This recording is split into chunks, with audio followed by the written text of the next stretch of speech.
I actually want to talk about whether academics are irrelevant. So, if you don't know me, I'm Professor Dave Maslach. I'm an Associate Professor of Innovation Strategy and Entrepreneurship, and I created this whole reciprocity project to give back as much as I possibly can. There are so many people that help me out that I want to pay the favor for to help you out.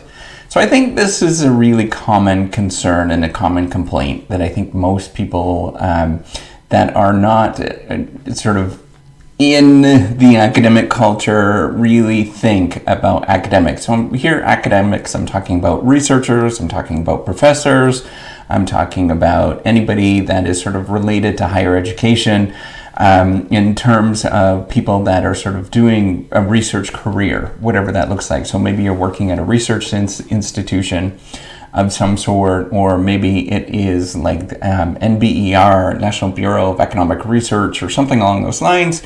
And, there is this common concern or complaint that academics are irrelevant. And, I would have thought the same thing too. I grew up in a non-academic family. There was nothing academic about our family. Grew up in the middle of nowhere, so 4 hours from any major city, so 4 hours from any university.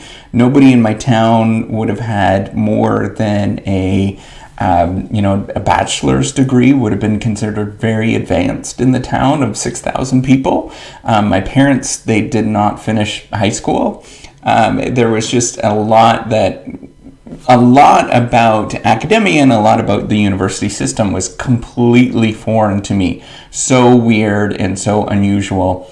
And so I probably would have been one of those people that would have thought that academics were irrelevant in society. So they didn't really have any impact. They didn't really matter in society. And here I am actually a professor at this moment.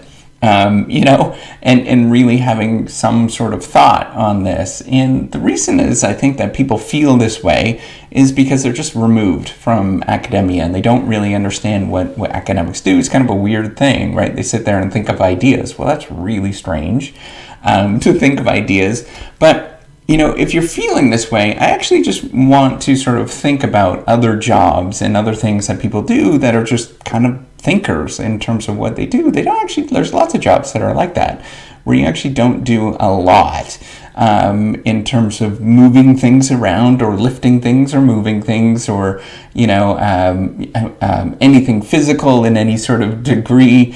The job itself of an academic is not really all that much dissimilar from a lot of different things. So managers in industry often just think about different things. Accountants, engineers, actuarial scientists, anybody that's in insurance, anybody that's in mortgages, all they're doing is just doing, transferring ideas from here to there and intellectual property from here to there.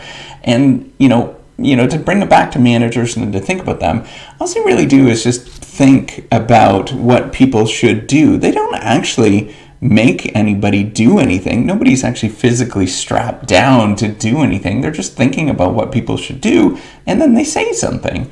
And then usually because of norms in the organization, they do something. Sometimes some people might quit if they don't want to do that thing. But at the end of the day, they just say things, and then people sort of comply with it. There's really nothing physical about what they're doing. Most cases, if they are, that's really unusual, and they probably should be reported. But for the most part, I think there's just a lot of just thoughts that people say. Research and development is another kind of interesting one too, where people just come up with new ideas. There really is nothing novel or different there from what a professor does. They're just thinking of new ideas and applying different things in different ways. So if you have a product or service and you want to think about this product or service in a different way, you just kind of say, I'm going to do this. I'm going to change this up and see what happens. And that's a lot of times that's what professors do as well. Is they just kind of think of new things and they say, let's see what happens. Sales is another really good example in companies or organizations that are out there. All they're doing is just talking to other people, and then eventually they might convince somebody to actually purchase something, but really they're just selling ideas that nobody really has the process of what doing sales is not necessarily anything that's physical in any sort of way. They're probably going to get a sore butt and maybe get a big belly because they're going out for dinner all the time with clients. But for the most part, so sore butt for sitting so much. But for the most part, they're just kind of talking about different things, and they're just spreading ideas. And if you think of that about academics, that's what they do too. They just think about ideas, and they thoughtfully think about what they are, and really beat up an idea. So you might come up with this idea in academia, and then you're like, oh, this is kind of interesting. And so what you have to do is actually create an idea that's defensible, where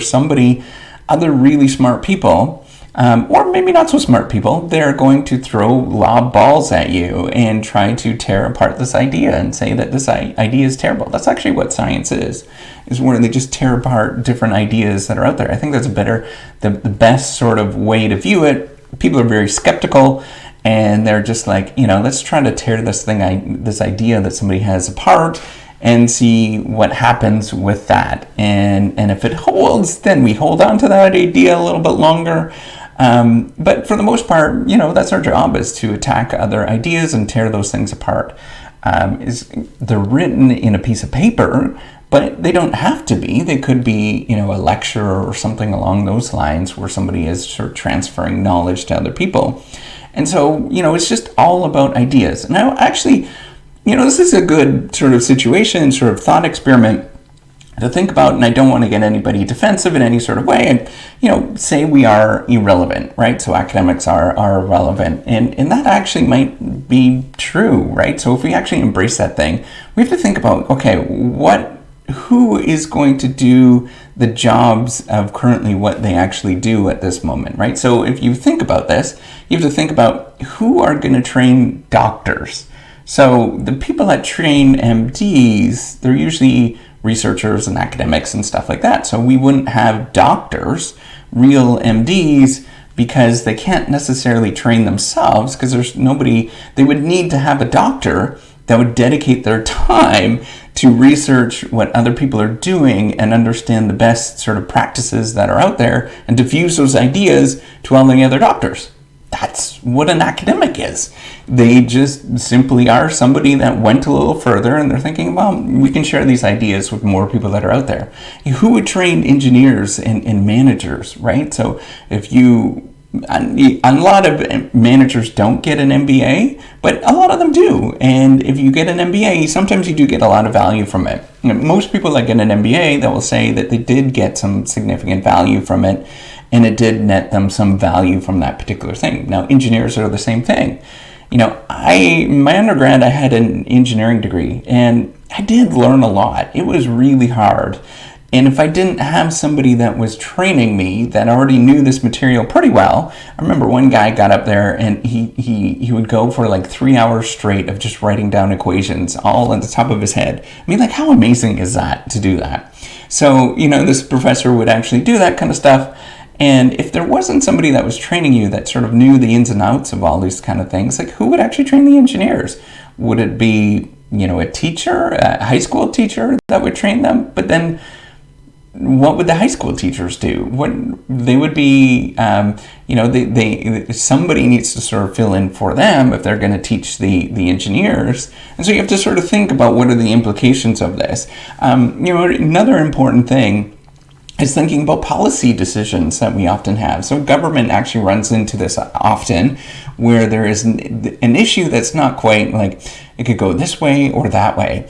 And a lot of government people are not going to spend the time to sort of think about, is it going to go this way or that way? So they farm it out to academics to really think about the issue. And then they think about the issue. Academics will sit there and think about it for a few years and come up with a sort of solution that would be, that would sort of satisfy all the different pros and cons, or come up with a thing that is sort of the least worst sort of situation that could help everybody. Now, that's kind of an ideal thing, but you have to think about that's what researchers do. We might not be explicitly asked to study something. Sometimes that does happen, but often it isn't. But then there's this body of knowledge where people can draw upon other, maybe somebody in government or an institution could draw upon and say, hey, you know what, this is kind of an interesting thing. Somebody has sort of come up with this solution before. Let's try to implement this kind of thing because it actually might work. And then they have some new innovation on how this sort of policy is going to work, or this government situation is going to work. Now, what I want to sort of think about is I don't want to sort of come across as saying that academics, we always need academics in any sort of way, and researchers. I think it's a very expensive sort of thing to have in society, and you will see that only in really wealthy countries that there is a real large population of academics that are doing that, because it is expensive. But there is a lot of value that's being generated from the knowledge that's actually out there. And whenever we have an idea, so I don't think most academics will take their job lightly when they have ideas. We actually spend a lot of time thinking about the different ideas that we have and the implications that we actually have, because there's been so many situations in the past where an academic has proposed an idea and it's really screwed things up, and it's not done the world that it's just not sort of beneficial for the world.